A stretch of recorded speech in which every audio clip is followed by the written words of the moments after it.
Welcome back. 32 teams. 32 team video today. And we're going to look at 32 young players. Some of these guys are still rookies. Some of them are not. Young players that'll be interested to see how they break through with their team this year. And in some cases, they might have been waiting a little bit for this opportunity. And there's one that hasn't played a game yet. Every other player played a minimum of at least one game. At least, right? Because I was like, all right, I got to find a guy on every single team.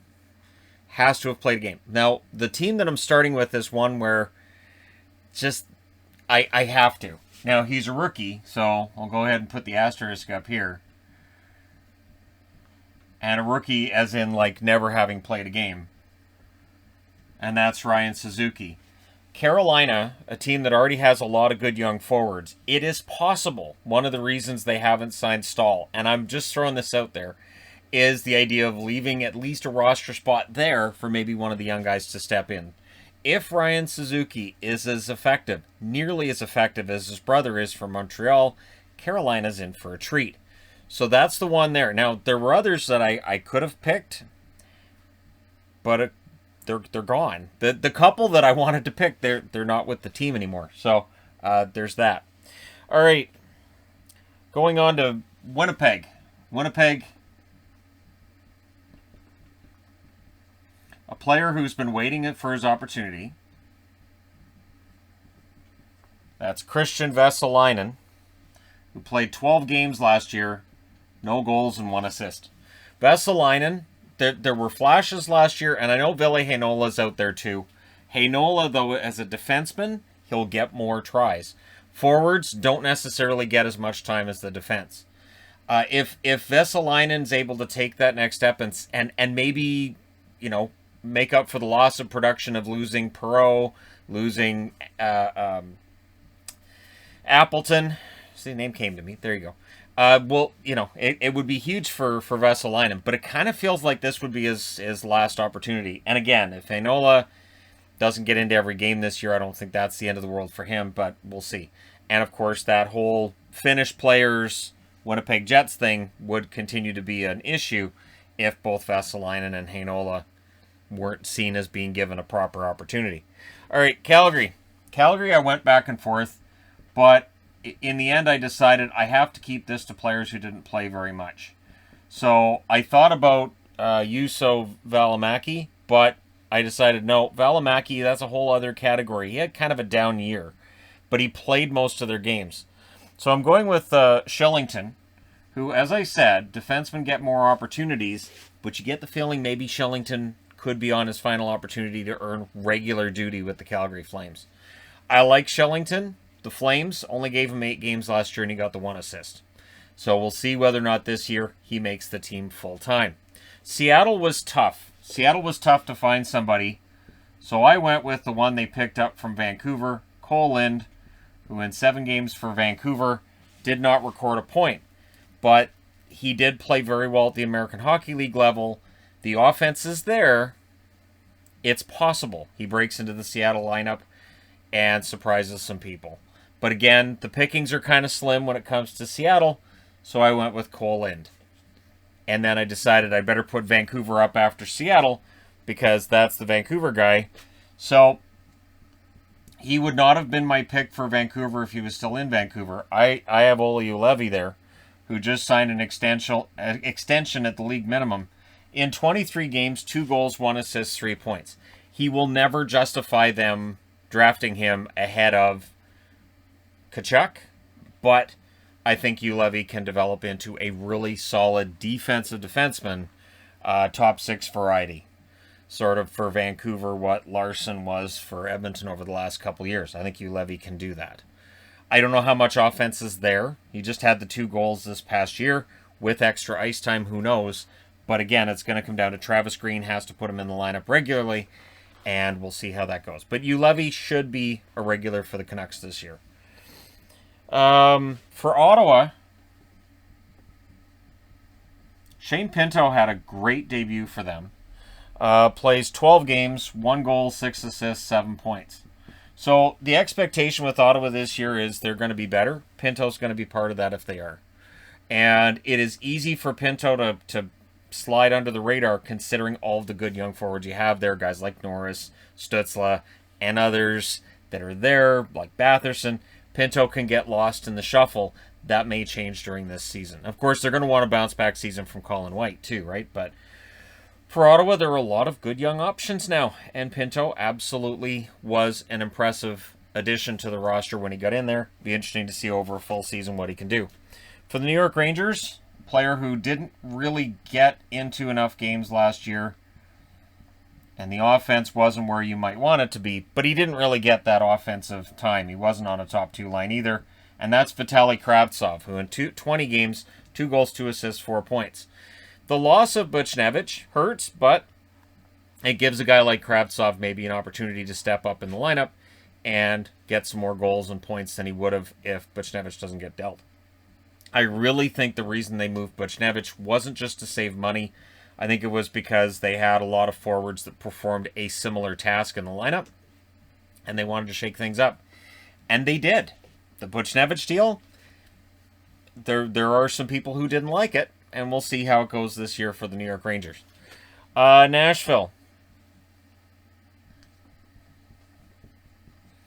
So Nashville, who are known for being quite the factory when it comes to defensemen, Alexander Carrier is apparently the latest.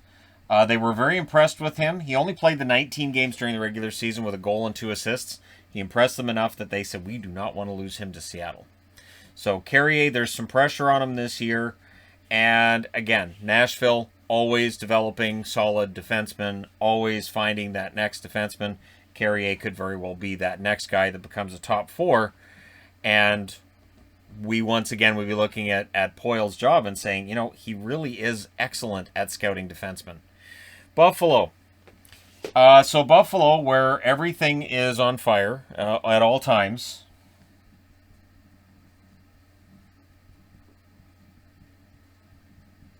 Arttu Ruotsalainen is the one I picked from them.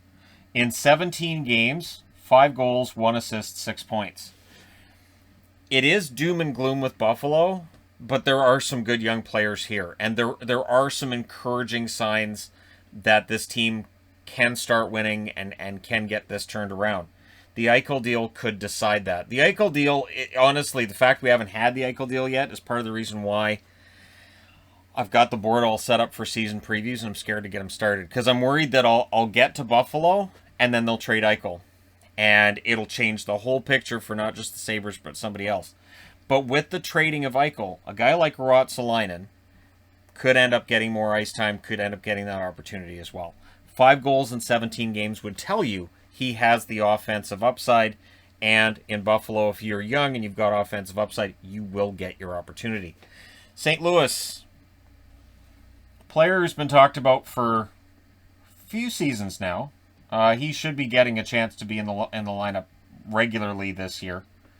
I don't know if it happens right away, but I think he'll get the opportunity, and that's Klim Kostin.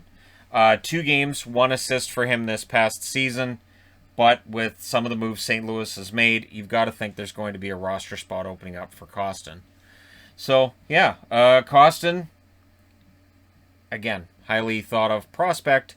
St. Louis, a team that takes its time bringing guys along. You look at Thomas, you look at Kyrou, they don't just rush you into the lineup. Kostin, I would think, will get a lot more games this year and get a better chance to show he belongs. Minnesota, I went with, and again, this is for guys who didn't play a ton this year. I went with Kalen Addison, who just played the 3 games, but he's a 21-year-old defenseman. With Soucy gone now, he should get I don't know if it'll be a regular spot or just, the number 7 defenseman spot. Addison should be getting a better look from the Minnesota Wild this year with some of the moves they've made, buying out Suter and everything. So while they've got some additions as well, I think Addison gets into more games this year. He's 21. It's time to give him some more games. Tampa Bay. So Tampa Bay, who I've talked about their ability to replace guys from within and fix things before they become a problem. Another example of that, Alex Barré-Boulet. Very impressed with the player last season. I really think that for people who expect that Tampa's just going to drop right off, I think guys like Barry Boulay and Colton could be part of the reason why Tampa doesn't. So Barry Boulay in 15 games had 3 goals. But he was an impressive player. I don't think the 3 points in 15 games tell you how well he played. And I would think that, again, Tampa Bay shedding a lot of depth in the offseason, now a guy like Barry Boulay gets a better chance. Colorado. I was very impressed this year with the debut of Alex Newhook. Going into next season, I can't wait to see what he's able to do. Colorado needs that scoring depth, right?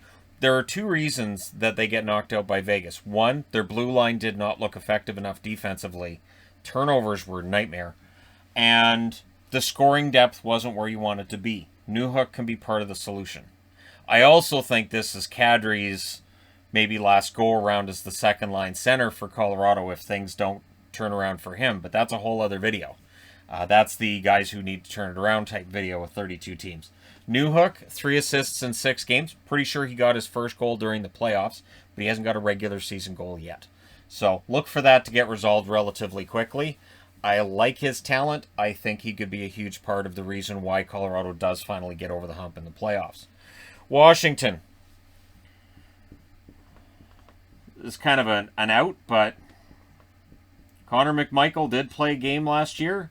I was surprised he just had the 1 game. So I would think Connor McMichael gets into the lineup this year, and Washington gives him a chance to run with it a little bit. You have to, while you're signing Ovechkin and you're signing Backstrom and you're keeping these guys in the fold, you also have to be bringing in the new blood. You have to be bringing in the kids, the prospects, and so I think this is Connor McMichael's year. Pittsburgh, for Pittsburgh.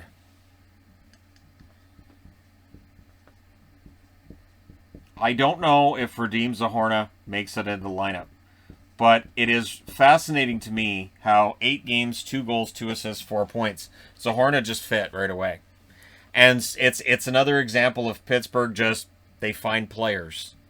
They're able to find players that come in. You may not have heard of them, but they play and they play well. Zohorna may get an opportunity to play more this year.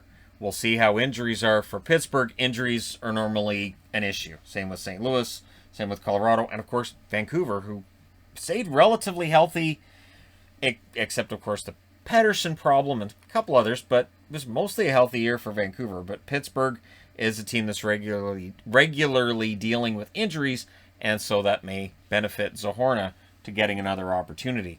New York Islanders, it has to happen. It absolutely has to happen. It feels like we've been waiting forever for Kiefer Bellows to get a proper opportunity. 14 games, 3 goals for Kiefer Bellows. He has to get an opportunity at regular ice time soon, right? Kind of got to happen, I would think.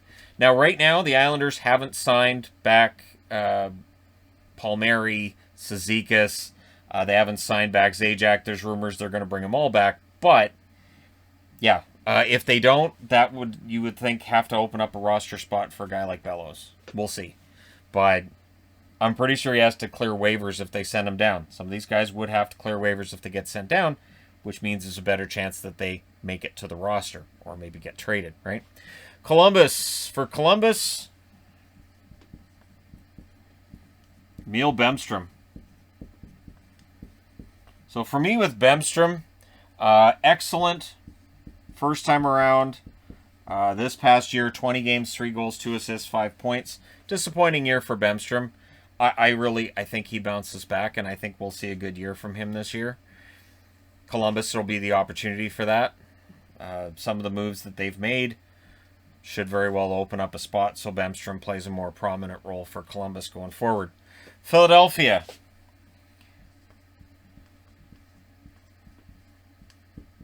This has to be the year for Morgan Frost, right?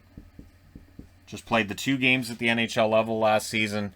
No points in those 2 games. This has to be the year for Frost, right? If you're a Flyers fan, it'll be interesting to see what happens with Morgan Frost and whether or not he makes the lineup and becomes a solid top 9 or top 6 forward. But this could be a big year for him. Arizona. There are a couple of guys I could have picked for Arizona. I went with Barrett Hayton. Barrett Hayton was drafted early, and there were some who believed at the time maybe it was too early. Some thought it was perfect. But in 14 games, 2 goals, 1 assist, 3 points. I think this is a year where Hayton wants to prove that he's, worthy of all the hype, being drafted early. And again, Arizona's a team where you will be given that chance, like Ruotsalainen in Buffalo. If you can score goals and points, you will be given an opportunity to succeed. Because Arizona's going to need that this year. Absolutely. Trading out Garland means maybe there's a spot there for Hayton. Could go to somebody else, absolutely, but maybe it goes to Hayton. And of course, there's still rumors about Kessel being on his way out and Dvorak being on his way out. And last one out, shut off the lights, that kind of thing. It could be a benefit to a guy like Hayton. Anaheim. I went back and forth on Anaheim.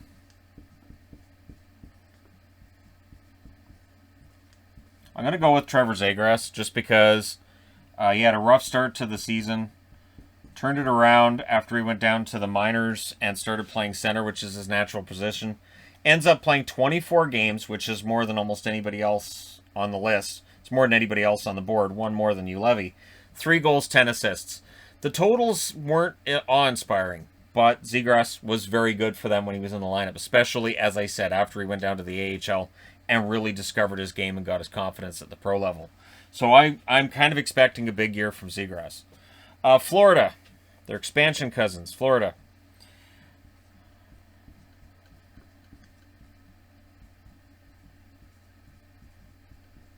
I can make it fit. I did. Alexei Heponiemi. 9 games, 1 goal, 1 assist, 2 points. He's going to be, you would think, more prominent. Probably third line for them this year. And there's a lot of good talent in Florida. There's a lot of good young talent in Florida.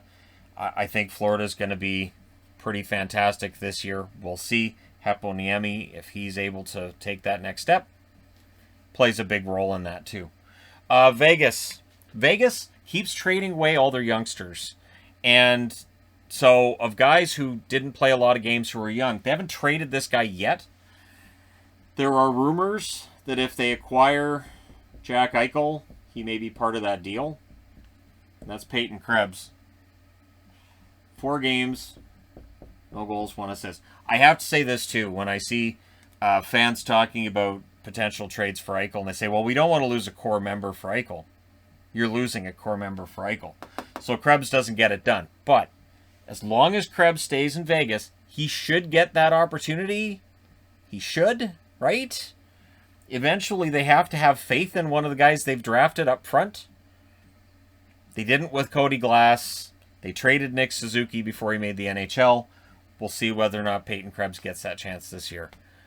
I would think he kind of has to. They're a team that's up against the cap, so if somebody on an entry-level contract could produce, that helps to alleviate some of the problems with the cap, at least temporarily. But, yeah, so Krebs is my pick there.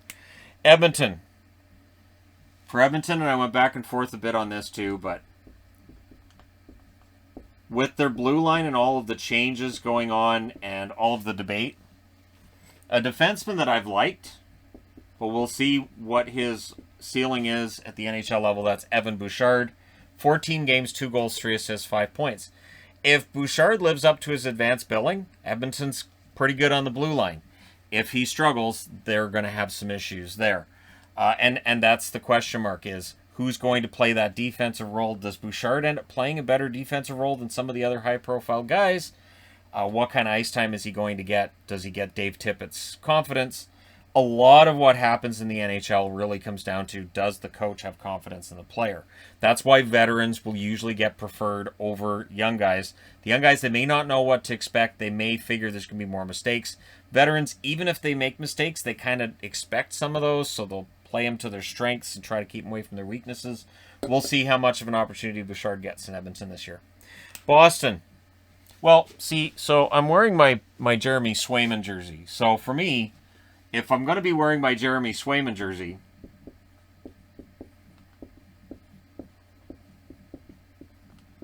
because I have faith in Swayman, and that faith comes from his 7-3 record, .945 save percentage, and he looked excellent. So when you look at Boston's goaltending right now, and you see Ullmark and Swayman, and I can say as a Boston fan, I have no concerns about Swayman. We'll see whether or not he can live up. He does not have to have a .945 save percentage. A .925 would be excellent as well. So he can have a dip in his performance compared to this past year and still make people pretty happy. So, yeah, Swayman, we'll see whether or not he can get that opportunity, and maybe he ends up being the starter. Maybe Ullmark, who got that $5 million a year, maybe he ends up being the 1B, and Swayman gets that 1A spot. We know Cassidy will play the better goaltender. We saw that last year, where Swayman pushed out Jarro Halak. Toronto has to be. And Toronto, there really wasn't much. To me, it's Rasmus Sandin. I don't understand a team like Toronto that Sandin gives them something different on the blue line. I don't understand why he only got 9 games last year. He gets 4 assists in those 9 games. I don't understand why he hasn't had more of an opportunity. This has to be the year for Sandin, right? And I thought about Liljegren as well, but I don't think Liljegren has the ceiling as a talent that Sandin does, which is a compliment to Sandin, not a slight on Liljegren. So I really think this has to be the year Sandin gets a lot more games. 9 is simply not enough. Detroit. With Detroit, I went back and forth on this too, but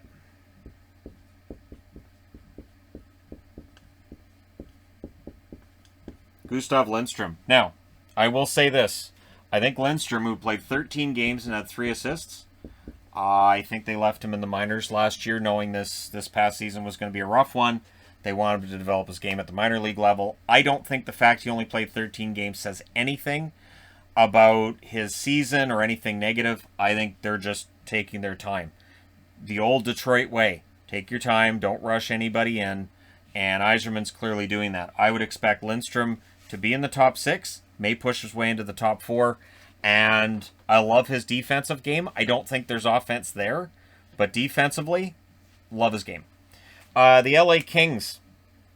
I almost went with Kaliev for the Kings. But that is not going to be the storyline this year, is it? The storyline for them is going to be Quinton Byfield. Quinton Byfield didn't put up tremendous stats in the NHL. Played 6 games, had 1 assist for the LA Kings. So it wasn't an offensively stellar season. However, the offense is there. And so while 1 assist in 6 games would tell you that there's some question mark, I don't feel that at all. I think the offense is there, and I think he's the guy they're building around. And we'll see how it goes for them. But he is the big center they're building around. Sorry for the pauses. I keep sneezing. All right, so Byfield is my pick for the Kings, and a big part of whether or not they actually make that push to the playoffs this year or not. If Byfield plays the way that we believe he can, they could very well end up sneaking into a playoff spot in the West. San Jose. San Jose, I went with a player who actually didn't play for San Jose last year. Adin Hill's finally getting that opportunity. They signed him to a deal that tells you they believe in him. He had a 9-9-1 record with the Arizona Coyotes this past season. .913 save percentage. Now, I believe in him. I do. I've been a very vocal supporter of Adin Hill throughout this last, 3 years? It's been 3 years that he's had cups of coffee here and there at the NHL level. Now is the time. So he will get the opportunity with San Jose to perhaps be their starter. And it could end up being a huge boost to their goaltending. Montreal has to be. There's only one guy. There's only one player when you're talking about Montreal, and it's Cole Caulfield. Now, I've said before, that the pressure you face in a Canadian market is huge. And in Montreal, it might be the most pressure you can get. Toronto and Montreal are close. Vancouver's up there too, but Toronto and Montreal are close. It's a different kind of pressure. I think in Montreal, the pressure to win is as big as the pressure on the player. But I've seen players get booed out of Montreal. I've seen players get booed out of Toronto. So it's a similar environment. Cole Caulfield is expected to be a 25-30 goal scorer, I would think, at minimum this year. He had 4 goals in 10 games this past season. And, of course, in the playoffs, he was a focal point during that run to the Stanley Cup final once he got into the lineup. Once they weren't scratching him anymore, So the expectation this year would be a full season for Caulfield, and you have to think at least 25 goals. He will be a favorite for the Calder. And I'm not going to argue against that. I think that Caulfield is a fantastic talent, dynamic forward, and again, showing that sometimes small forwards go later in the draft than they should because they're small forwards. New Jersey. So for the Devils, I had a few options. Nolan Foote. So for Nolan Foote, 6 games this past season, 1 goal, 1 assist, 2 points. I don't know how prominent he's going to be, and I went between him or Studenic, and there were a couple others too I could have picked. But Nolan Foote, I really think he's going to be a player who gets into a lot more games for New Jersey this year while they're trying to build their way to a playoff, and this could be the year for them to do that. They're still going to give a lot of kids a chance to play. Jack Hughes looks ready to break through. Nico Hischier, as long as he can stay healthy, is their leader. And Nolan Foote may not be one of those dynamic top 6 forwards, but he will get into the lineup more, and they're going to want to see what they got when they picked up Nolan Foote in that trade. They're going to want to see what they got. So, yeah, he will likely get at least, I would say at least a half a season's worth of games this year. And, yeah, he may very well find himself in the lineup a lot. When they traded out Palmieri and Zajac, I thought maybe Palmieri would end up back with New Jersey. Maybe Zajac ends up back with New Jersey. It doesn't look like that's going to happen, so it opens up roster spots for the young guys. Dallas. Dallas, I went with one of their higher-rated prospects that got into some games and impressed me, but the numbers don't back it up yet, and that's Ty Dellandrea. So Ty Dellandrea played 26 games, so I think that's the most of anybody on the board. He had 3 goals, 2 assists for 5 points. So Dellandrea did play a lot for Dallas, almost half their games, and I was very impressed with his game overall. And I do think the top 6 potential is still there for Dellandrea. He may not get that this year. He may be in the bottom 6 this year, but I would think he'd be a regular in their lineup. So, yeah, I went with Dellandrea. There were a few other options as well, but I thought, no, I'll go with Dellandrea. Dallas is a team that you can focus on Ben and Sagan and Radulov and say is a veteran lineup, but there's a lot of good young players and fascinating young players in Dallas. So, yeah, Dellandrea was my pick there. Last but not least is Chicago, and looking for a bounce-back season and a healthy season, and it's a key season for him as Kirby Dach. So Dach's not a rookie.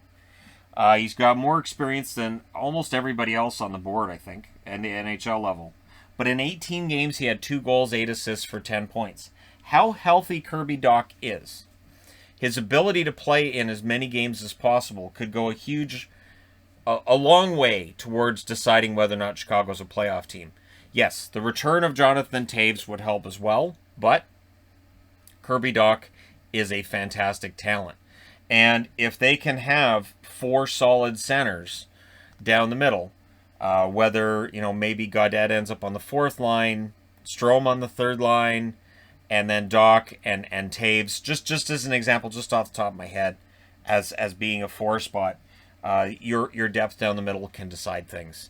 And so if Kirby Dach is back and he's healthy, that could be huge for Chicago. So we'll see whether or not he's able to do that. But there you go. Let me know your picks in the comment section below. This isn't a video with rights and wrongs. However, the comment section will tell me I'm wrong, because that's what happens. Let me know your thoughts.